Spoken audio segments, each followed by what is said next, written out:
Nathan Drake played Ninja Gaiden for 14 days?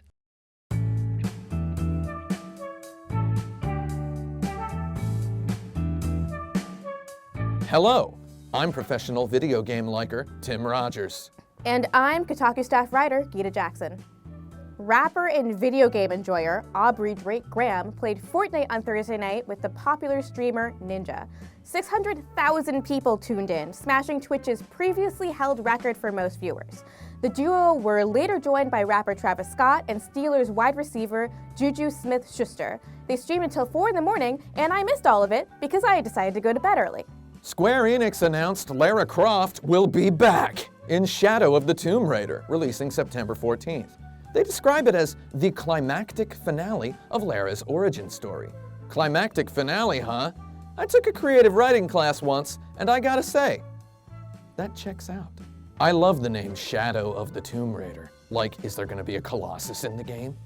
I can't wait to argue 10 years from now about whether Rise of the Tomb Raider or Shadow of the Tomb Raider is the second, third, fourth game or what. What do you do when you live in a house of streamers but can't appear on their streams? Streamer HiSonic, who'd recently been banned from Twitch, just found out.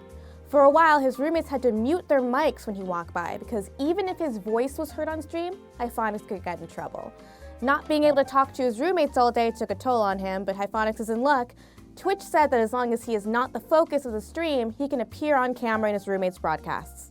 Employees at Steel Division Normandy 44 developer Eugen Systems are on strike in protest of the studio's violation of labor laws. The strikers allege that the developer failed to properly compensate for overtime, ignored some employers' contracts, and violated minimum wage laws. This is a bad day for French video game developers, though an interesting one for numerologists. Eugen Studios' game is Steel Division Normandy 44, and they have 44 employees. Nice. Kim Kardashian watches Darling in the Franxx, and Michael B. Jordan is a Naruto mega fan. Who cares? Anime has been popular and influential in the States for a couple decades now. Sure, some snobs might turn their nose up at the medium, but it's a 100% guarantee they watch Pokemon. Liking and watching anime is extremely normal, not a niche hobby, and not a secret club that you must be granted access to. What do Geralt of Rivia, Link, Todd McFarlane's Spawn, Yoda, Darth Vader, and Heihachi from Tekken have in common? They're all my dad! Also, they're all guest stars in Soul Calibur games. After CD Projekt Red teased a Geralt appearance last week, the announcement was official this week. It's not unlikely they'll announce more guest characters in the run-up to release, so let me put a word in you all's ear. Jon Snow, dude. Pro Overwatch team Dallas Fuel announced they have officially released player XQC. Back in January, XQC was suspended after publicly unleashing homophobic insults upon his openly gay rival, Muma. He was also suspended last Friday for trash talk, calling an Overwatch League caster cancer, and spamming the tryhard emote. This kid sounds like a real charmer. Hope he learned something while he's suspended and also without a team. Police arrested a Washington State woman earlier this month after she stabbed her boyfriend with a Japanese-style sword purchased at the mall. She said her purpose was to kill him because she found Tinder on his phone and also because he plays too much PlayerUnknown's Battlegrounds. The boyfriend later told reporters he plays PlayerUnknown's Battlegrounds about 12 hours a day. The attack severed 3 fingers on the victim's left hand. Why does it say authentic reaction in brackets? Dozens of Fortnite players are reporting that hackers are accessing their accounts and making purchases in the hundreds of dollars. The players report that hackers are taking over their Epic accounts and buying things like the in-game currency V-Bucks and the Fortnite base game cosmetics and expansions. A representative from Epic told Kotaku that they are working to resolve these issues directly with those players affected. In the meantime, turn on two-factor authorization, for God's sake.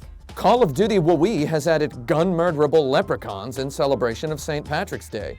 The mode is called Shamrock and Awe.